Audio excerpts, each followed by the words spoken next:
বন্ধুরা নমস্কার। তৃণমূল শেষ পর্যন্ত কার হাতে থাকবে? মমতা ব্যানার্জির হাতে থাকবে, না ঋতব্রত বন্দ্যোপাধ্যায়ের হাতে থাকবে, না কাকলি ঘোষ দস্তিদারের হাতে থাকবে, নাকি তৃণমূল কংগ্রেসে মিশে যাবে, নাকি তৃণমূল কংগ্রেস বিজেপির ভেতরে মিশে যাবে, নাকি তৃণমূল সরাসরি এইভাবে দুটো ভাগে বিভক্ত হয়ে একটা অরিজিনাল তৃণমূল আর একটা নয়া তৃণমূল হিসেবে থাকবে? তৃণমূল কংগ্রেসের ভেতরে যে আভ্যন্তরীণ লড়াই মমতা বন্দ্যোপাধ্যায়ের গোষ্ঠী এবং একদিকে কাকলি ঘোষ দস্তিদারের গোষ্ঠী আর একদিকে ঋতব্রত বন্দ্যোপাধ্যায়ের গোষ্ঠীর মধ্যে হচ্ছে, এই লড়াই শেষ পর্যন্ত কোন জায়গায় গিয়ে দাঁড়াবে? যে আপনার সংবাদ বারবার প্রচার করা হচ্ছে যে তৃণমূল কংগ্রেসে মিশে যাবে। মমতা বন্দ্যোপাধ্যায় দিল্লিতে যখন ছিলেন তখন নাকি সোনিয়া গান্ধী তাকে নাকি এরকম প্রস্তাব দেওয়া হয়েছিল বিভিন্ন মিডিয়ার বক্তব্য অনুসারে, যে তিনি যাতে তার পুরো দলটাকে নিয়ে কংগ্রেসে মিশে যান এবং তারপর যাতে তিনি কংগ্রেসের সর্বভারতীয় সহসভানেত্রীর পদ যাতে তিনি নেন এবং ভাইপো অভিষেক বন্দ্যোপাধ্যায়কে সর্বভারতীয় কংগ্রেসের জেনারেল সেক্রেটারি করা হবে, এগুলো যাতে স্বীকার করেন, এই কথাগুলো প্রচার করা হচ্ছে। আবার কেউ কেউ প্রচার করে আসছিল এবং এইটা ব্যাপকভাবেই মানুষ বিশ্বাস করে ফেলেছিল একটা সময় পর্যন্ত, যেভাবে পশ্চিমবঙ্গ বিধানসভাতে তৃণমূলের 2/3 এমএলএ একসাথে আলাদা হয়ে, যদি অফিসিয়ালি আলাদা হয়নি কিন্তু তারা আলাদা হয়ে আপনার ঋতব্রত বন্দ্যোপাধ্যায় যিনি বহিষ্কৃত তৃণমূল থেকে, তাকে তাদের নেতা মেনে নিয়েছিলেন এবং স্পিকারের কাছে চিঠি দেওয়ার ফলে স্পিকারও তাকে মান্যতা দিয়ে দিয়েছিলেন। আরেকদিকে কাকলি ঘোষ দস্তিদারের নেতৃত্বে বলা হচ্ছে 20 জনের মতন এমপি নাকি লোকসভার স্পিকারকে নাকি বলেছেন যাতে তাদেরকে এনডিএর অংশ হিসেবে ধরা হয়।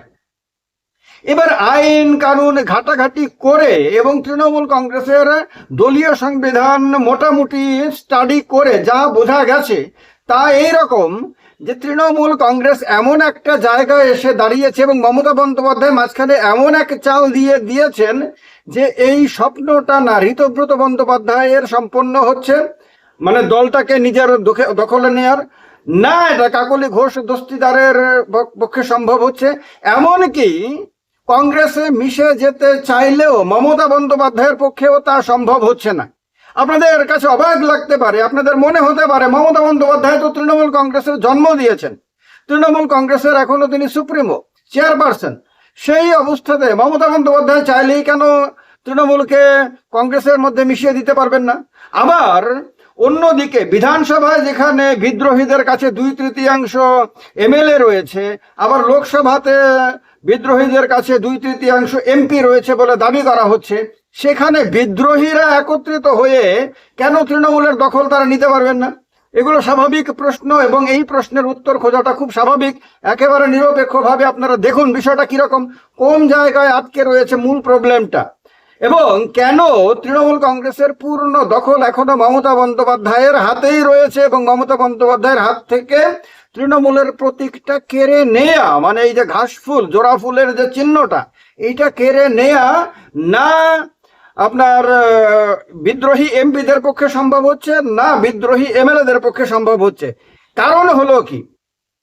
কারণ হলো যে এই যে 2/3 এমএলএ একত্রিত হয়েছেন, তারা ইচ্ছে করলে কিন্তু বিজেপিতে যোগ দিতে পারবেন, তারা ইচ্ছে করলে কংগ্রেসে যোগ দিতে পারবেন, তারা ইচ্ছে করলে সিপিএমেও যোগ দিতে পারবেন, কিন্তু তারা ইচ্ছে করলেই বলতে পারবেন না যে তৃণমূল আমরাই, অরিজিনাল তৃণমূল আমরাই, তৃণমূলটা আমাদের দখলেই আছে এবং আমরা চেয়ারপারসন মমতা বন্দ্যোপাধ্যায়কে মানি না, এই কথা তারা বলতে পারবেন না, বা যদি মুখে বলেনও সেটা আপনার আইনি স্বীকৃতি পাবে না। অন্যদিকে যদি আমরা দেখি যে এমপি যারা যদি 20 জন বা 22 জন বা 23 জন বা এমনকি 28 জনের মধ্যে 28 জন এমপিও যদি একত্রিত হয়ে বলেন যে তৃণমূল কংগ্রেসের প্রতীক থেকে শুরু করে তার ফান্ড তার সমস্ত কিছু আমাদের দখল, এখন থেকে আমরাই সমস্ত কিছু নিয়ন্ত্রণ করব এবং মমতা বন্দ্যোপাধ্যায়কে আমরা চেয়ারপারসনের পদ থেকে সরিয়ে দিচ্ছি এবং তো তার কাছে এখন আর তৃণমূলের কোনো নিয়ন্ত্রণ থাকবে না বা আমরা তাকে বহিষ্কার করছি, এই কথাগুলো যদি তারা বলেনও সেটাও আইনি স্বীকৃতি পাবে না। তার কারণ হলো যে একটা দল বা তারা যদি বলেনও যে তৃণমূল কংগ্রেসের এখন আর অস্তিত্ব থাকবে না, আমরা তৃণমূলকে নিয়ে বিজেপিতে মিশে যাচ্ছি, তাহলে সেটাও অসম্ভব হবে। তার কারণ হলো কি, যদি দল অন্য একটি দলের সঙ্গে মিশে যেতে চায়, মার্জার যদি করতে চায়, নিজের অস্তিত্ব যদি বিলীন করে দিতে চায় আরেকটি দলের মধ্যে, তাহলে সেই দলের সংগঠনকে সিদ্ধান্ত নিতে হবে। সংগঠনের অধিকাংশ সদস্যকে, ওয়ার্কিং কমিটি থেকে শুরু করে বিভিন্ন কমিটি, তারা সিদ্ধান্ত নেবে। তাদের অধিকাংশই সিদ্ধান্ত নিয়ে ওই রায়ের মানে ওই প্রস্তাবের পক্ষে তাদের রায় দেবে, এবং সেই রায়ে বিধায়করা এবং সাংসদরাও তারা একমত হবেন, অথবা তাদের মধ্যে গোষ্ঠী বিভাজন হবে। এক দল সেই রায়ের পক্ষে যাবে, মানে সেই প্রস্তাবের পক্ষে যাবে, আর এক দল সেই প্রস্তাবের বিপক্ষে যাবে। এখন এখানে এইটা হলো সাংগঠনিক সিদ্ধান্ত। এটা কোনো নির্বাচিত জনপ্রতিনিধিদের সিদ্ধান্ত না যে এমএলএরা চাইলেই আপনার তাদের পার্টিটাকে আপনার মার্চ করে দিল, বা এমপিরা চাইলে মার্চ করে দিল। বিষয়টা এইরকম না, এটা সংগঠনকে সিদ্ধান্ত নিতে হবে। এবার ধরুন সংগঠনটা তো মমতা বন্দ্যোপাধ্যায়ের কাছে রয়েছে। মমতা বন্দ্যোপাধ্যায় এই মুহূর্তে তৃণমূল কংগ্রেসের সর্বভারতীয় চেয়ারপারসন, কিন্তু তার যত কমিটি ছিল সম্প্রতি তিনি সেই সমস্ত কমিটি ভেঙে দিয়েছেন। ফলে কি হয়েছে, এইটা কেন একটা মোক্ষম চাল, এইটা কেন বিদ্রোহীদের বিদ্রোহকে একরকম পঙ্গু করে দিয়েছে। এইটা এই কারণে যে এই সংগঠনটাকে যদি তিনি এখন ভেঙে না দিতেন, সংগঠন বলতে মানে কমিটিগুলো যদি ভেঙে না দিতেন, তাহলে বিজেপির সহযোগিতা নিয়ে, পরোক্ষ সহযোগিতা নিয়ে এই বিদ্রোহীরা এই সংগঠনের যারা বিভিন্ন কমিটির সদস্য, তাদেরকে এক এক করে তাদের সঙ্গে নিয়ে নিতেন এবং দেখিয়ে দিতেন শেষ পর্যন্ত যে সংগঠনের মধ্যেও মমতা বন্দ্যোপাধ্যায়ের যে একাধিপত্য বা মমতা বন্দ্যোপাধ্যায়ের যে নিয়ন্ত্রণ, সেটা হারিয়ে ফেলেছেন।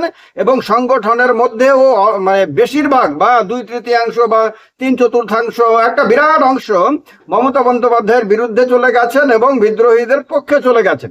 সেই ক্ষেত্রে তারা কি করতে পারতেন, তাদের একজন নেতা নির্বাচিত করে এই এমএলএ এমপিদের মধ্য থেকে তারা কি করতে পারতেন, নির্বাচন কমিশনের কাছে এই প্রতীক এবং দলের সম্পূর্ণ নিয়ন্ত্রণ বা তৃণমূল কংগ্রেস নামটা, অল ইন্ডিয়া তৃণমূল কংগ্রেস নামটা তারা দাবি করতে পারতেন। এবং সেই দাবি করলে পরে নির্বাচন কমিশন যদি দেখতো যে তাদের মধ্যে অধিকাংশ মানে 2/3 এমপি এই প্রস্তাবের পক্ষে, তারপর 2/3 এমএলএ এই প্রস্তাবের পক্ষে, আবার সংগঠনের মধ্যেও 2/3 এই প্রস্তাবের পক্ষে, সুতরাং সংগঠন এবং নির্বাচিত জনপ্রতিনিধি এই সব জায়গাতেই মমতা বন্দ্যোপাধ্যায় সংখ্যালঘু হয়ে গেছেন এবং বিদ্রোহীরা সংখ্যাগুরু হয়ে গেছেন।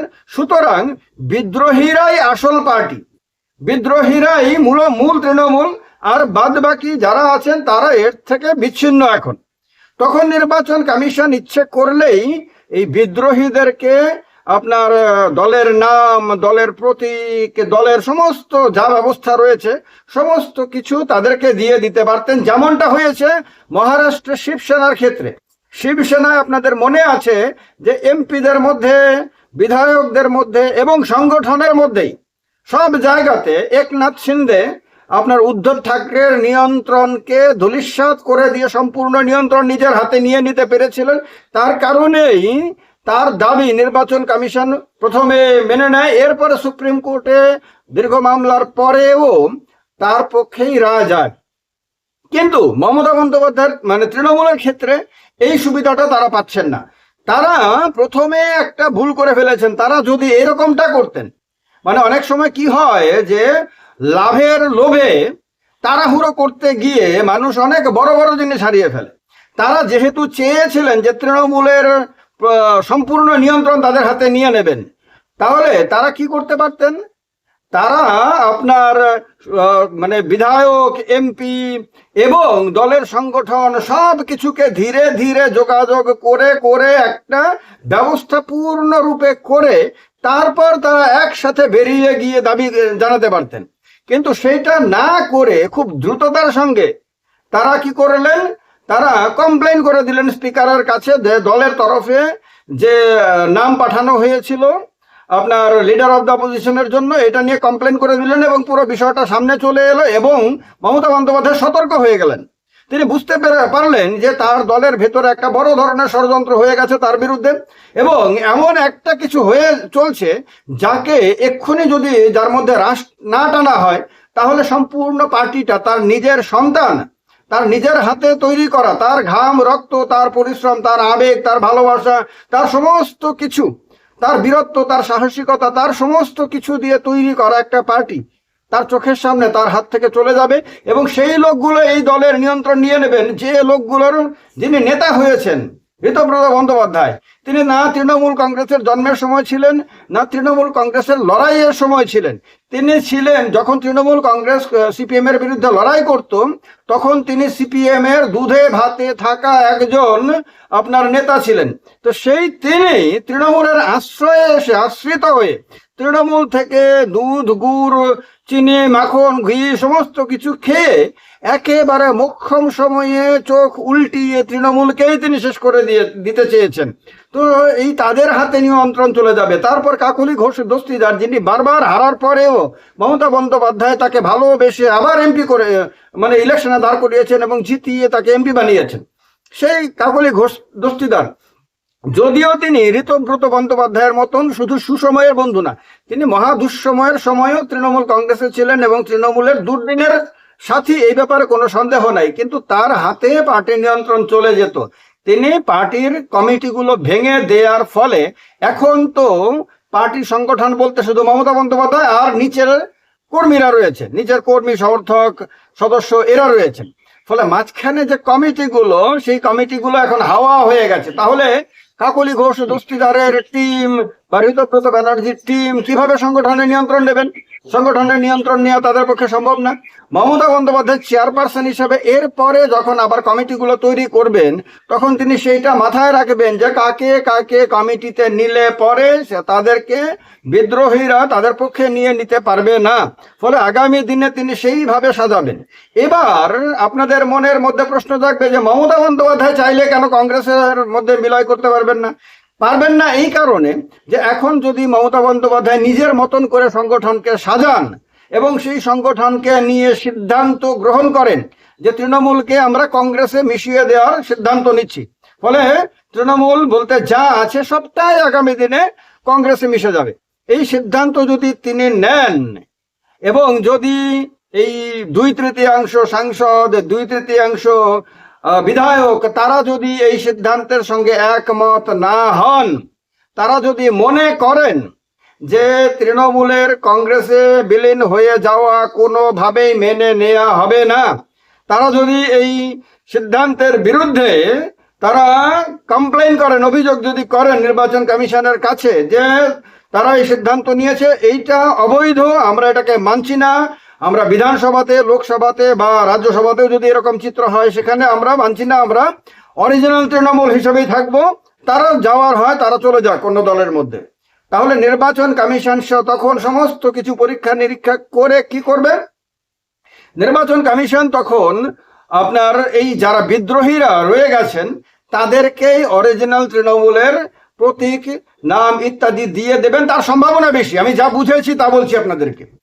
তো তা দিয়ে দেওয়ার সম্ভাবনাই বেশি। তখন কি হবে? অরিজিনাল তৃণমূলটা থেকে গেল বিদ্রোহীদের কাছে, আর অরিজিনাল তৃণমূলের যে লোক যারা তারা চলে গেলেন কংগ্রেসের মধ্যে। তখন তারা ব্যক্তিগতভাবে জয়েন করলেন কংগ্রেসের মধ্যে, কিন্তু দল হিসেবে থেকে গেল যাদের কাছে থেকে গেল তারা দলটা তৈরি করেননি। এইরকম একটা জটিল সমীকরণের মধ্যে মূলত তৃণমূল আটকে রয়েছে। তার কারণে যদি এই প্রশ্নটা করেন যে তৃণমূলের জোড়া ফুল প্রতীকটা কার, তাহলে বলবো যে এই মুহূর্ত পর্যন্ত সম্পূর্ণভাবে মমতা বন্দ্যোপাধ্যায়ের কাছে রয়েছে। আবার যারা সংসদে আছেন তারাও এই তৃণমূলের প্রতীকের মধ্যেই, তারা প্রতীকের নিচেই তারা নিজেদেরকে সাংসদ বলছেন। আবার যারা বিধায়ক রয়েছেন বিধানসভাতে তারাও তৃণমূলেরই, তারাও এই প্রতীকটাই ব্যবহার করছেন। ফলে তৃণমূলের প্রতীকটা এখন এদের সবার কাছে, কিন্তু মূল যে ক্ষমতাটা সেটা মমতা বন্দ্যোপাধ্যায়ের কাছে। মমতা বন্দ্যোপাধ্যায় এমন চাল দিয়েছেন যে তার হাত থেকে এই প্রতীক, সংগঠন ইত্যাদি চলে যাওয়াটাকে তিনি প্রাথমিকভাবে আটকে দিতে পেরেছেন। এই কারণেই যে দিল্লির নেতারা মমতা বন্দ্যোপাধ্যায়কে ভয় এই কারণেই পান যে তার বুদ্ধিমত্তা, তার রাজনৈতিক অভিজ্ঞতা, তার রাজনৈতিক প্রজ্ঞা এবং প্রত্যুত পণ্যমতিত্ব, এইগুলো সম্ভবত বর্তমান ভারতীয় রাজনীতিতে অন্য কোনো নেতার নেই। তিনি যখন মুখ্যমন্ত্রী ছিলেন তখনও এই কথা আমি বলেছি, আজকে তিনি যখন মুখ্যমন্ত্রী নাই তখনও এই কথাই বলছি আমি। তার কারণ হলো সাম্প্রতিক কালে হতে পারে একটা দলের মধ্যে বিদ্রোহ হতেই পারে, কংগ্রেসের মধ্যে থেকে অনেক নেতাই বিজেপিতে চলে গেছেন, বিভিন্ন সময়ে কংগ্রেস ভেঙে অনেক আঞ্চলিক দল তৈরি হয়েছে, তৃণমূল কংগ্রেসও তৈরি হয়েছে, কংগ্রেসেরই পেট চিরে। আবার বিজেপির মধ্যেও ডিভিশন হয়েছিল, আপনাদের মনে আছে যে বিজেপি ভেঙে উমা ভারতী আলাদা দল গঠন করেছিলেন, বিজেপি ভেঙে আপনার কর্ণাটকের প্রাক্তন মুখ্যমন্ত্রী তিনিও আলাদা দল করেছিলেন। এরকম হয়েছে, বিভিন্ন দলে বিভিন্ন সময় ডিভিশন হয়। আম আদমি পার্টি থেকে 7 জন এমপি সাম্প্রতিক কালে তারা আপনার বিজেপিতে যোগ দিয়েছেন। এগুলো হয় রাজনীতিতে। সুবিধাবাদী বিভিন্ন ব্যক্তিরা যখন বড় বড় পদে চলে যান তখন তারা নিজেদের সুবিধা অনুসারে সিদ্ধান্ত নেন, এইটা তো রাজনীতিতে কুখ্যাত। কিন্তু এই রকম ঘটনা হওয়ার পরে খুব দ্রুততার সঙ্গে, বুদ্ধিমত্তার সঙ্গে পুরো বিষয়টিকে সামলে নিয়ে নিজের নিয়ন্ত্রণে নিয়ে নেওয়া, সেইটা চারটিখানি কথা না। এই ক্ষেত্রে অনেকেই ব্যর্থ হয়েছেন আমাদের দেশের রাজনৈতিক ইতিহাসে। মমতা বন্দ্যোপাধ্যায় এইটা করেছেন একটা জিনিস, এই ক্ষেত্রে অসহায় করে দিয়েছেন তিনি বিধানসভার মধ্যে ঋতব্রত বন্দ্যোপাধ্যায়কে, লোকসভার মধ্যে কাকলি ঘোষ দস্তিদারকে। তারা না বিজেপিতে যেতে পারছেন, বিজেপিতে গেলেই আপনার সাধারণ মানুষ তাদেরকে বিজেপির এজেন্ট বলবে যে দেখো তাদের আসল উদ্দেশ্য এটাই ছিল, তারা এই উদ্দেশ্য নিয়েই তারা ইলেকশনের সময় দলের বিরুদ্ধে কাজ করেছে, এই কথাগুলো মানুষ বলবে। আর দলের কর্মীদের কাছে তারা চিরতরে ভিলেন হয়ে যাবেন। তবে সুতরাং এই কাজটা তারা করতে চাইলেও করতে পারবেন না। তো আর যদি ব্যক্তি এই পুরো টিম যদি বিজেপির সদস্য হয়ে যায় সেক্ষেত্রে কোনো প্রবলেম নাই, কিন্তু দলটাকে তারা তৃণমূলে মেশাতে পারবেন না, আটকে দিলেন এখানে। এই সেম জিনিস পশ্চিমবঙ্গে বিধানসভার মধ্যেও সেম জিনিস। তো এই যে সিদ্ধান্ত নিয়ে আপনার প্রতিপক্ষকে ঘায়েল করে দেয়া, এইটা সম্ভবত মমতা বন্দ্যোপাধ্যায় ছাড়া অন্য কেউ এতটা দ্রুততার সঙ্গে দেখাতে পারেননি। তাছাড়া আরেকটা জিনিস, দলের যে সাধারণ কর্মীরা তাদের মধ্যে নিজের প্রতি আবেগ, নিজের প্রতি সমর্থন, নিজের প্রতি টান, এটা এমনভাবে তিনি এখনো পর্যন্ত অক্ষত রেখেছেন যে বাধ্য হয়ে আপনার ঋতব্রত বন্দ্যোপাধ্যায় বলছেন যে মমতা বন্দ্যোপাধ্যায় তার নেত্রী, কাকলি ঘোষ দস্তিদার এবং অন্যরাও বলছেন, এমপিরাও বলছেন মমতা বন্দ্যোপাধ্যায় তাদের নেত্রী। মমতা বন্দ্যোপাধ্যায়ের বিরুদ্ধে সমালোচনা করে, মমতা বন্দ্যোপাধ্যায়কে আক্রমণ করে কোনো কথা বলার মতন সাহস কোনো বিদ্রোহী কেউ দেখাতে পারছেন না। এই কারণেই যে তারা জানেন যে ভোটারদের বিরাট অংশ, দলের কর্মী, দলের সমর্থক, দলের নেতা নেত্রী, এদের মধ্যেও বিরাট অংশ বা প্রায় সব, অল্প কিছুকে বাদ দিলে এরা মমতা বন্দ্যোপাধ্যায়ের সঙ্গে আন্তরিকভাবে সম্পর্কিত। আর রাজনীতিতে এই বিরল চিত্র ভারতবর্ষে সত্যি সত্যিই বিরল, এটা দেখা যায় না। আর এই কারণেই অন্যান্য রাজ্যে যত সহজে যেটা করতে পেরেছে পেছনের কুশীলবরা, সেটা বাংলার মাটিতে একরকম অসম্ভব হয়ে গেছে তাদের জন্য। সুতরাং আসলে যে বিশ্লেষণ, যেটা আপনারা অন্য কোথাও শোনেননি, এটা এখানে শুনতে পারলেন। তার কারণে ভিডিওটাকে লাইক করে দিয়ে শেয়ার করে দেবেন। চ্যানেলটাকে যারা সাবস্ক্রাইব করেননি এখনো পর্যন্ত, প্রসেনজিৎ চক্রবর্তী চ্যানেলটাকে তারা সাবস্ক্রাইব করে নেবেন। ভালো থাকবেন। জয় হিন্দ, বন্দে মাতরম।